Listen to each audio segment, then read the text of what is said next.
Fascist Sheikh Hasina, Asaduzzaman Kamal এবং সাবেক IGP Mamun, তাদের অপরাধের তুলনায় এই সাজা যথেষ্ট কম, কিন্তু আইনের উপরে কোনো সাজা নাই।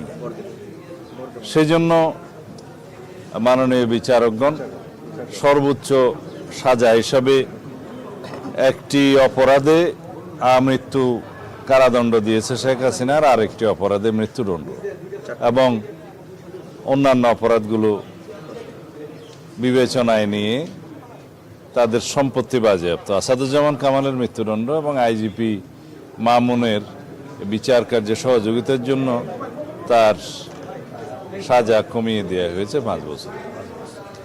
তবে আরও অনেক মামলা তাদের বিরুদ্ধে আছে এবং সেই মামলাগুলো আশা করি ন্যায় বিচার প্রতিষ্ঠা হবে, সবাই সুবিচার পাবে।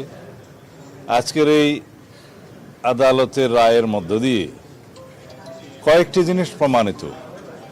ফ্যাসিস্ট স্বৈরাচার যত শক্তিশালী হোক, যত দীর্ঘদিনই রাষ্ট্র ক্ষমতা অবৈধভাবে পরিচালিত করুক, ক্ষমতা ভোগ করুক, তারা একদিন না একদিন আদালতের কাঠগড়ায় তাদের দাঁড়াতেই হবে।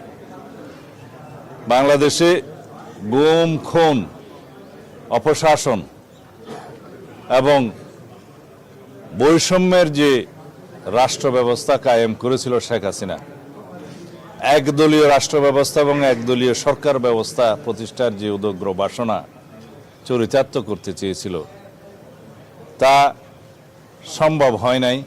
কিন্তু দীর্ঘদিনের অপশাসন এবং ফ্যাসিবাদী শাসনের জাতাকলে এদেশের মানুষ পিষ্ট হয়েছে, আমরা পিষ্ট হয়েছি, আমরা ভুক্তভোগী হয়েছি।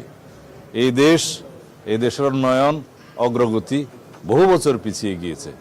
আমরা আর পিছনের দিকে তাকাতে চাই না।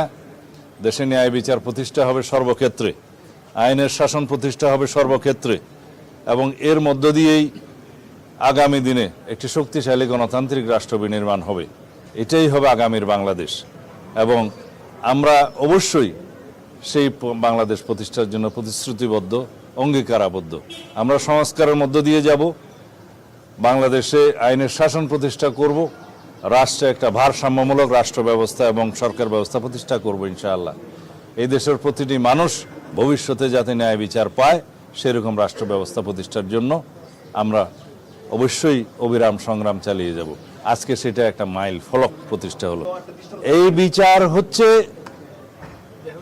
অপরাধের তুলনায় যথেষ্ট নয়, কিন্তু এটা শুধু ন্যায় বিচার প্রতিষ্ঠা না, সামনের দিনের জন্য একটা উদাহরণ, এবং ভবিষ্যতে যাতে এই রাষ্ট্রে কেউ আর ফ্যাসিবাদী শাসন ব্যবস্থা কায়েম না করতে পারে, কেউ নিজে ফ্যাসিস্ট না হয়ে উঠতে পারে, এবং এখন নায়কতন্ত্র যাতে প্রতিষ্ঠা না হয়, তার একটি মেসাল।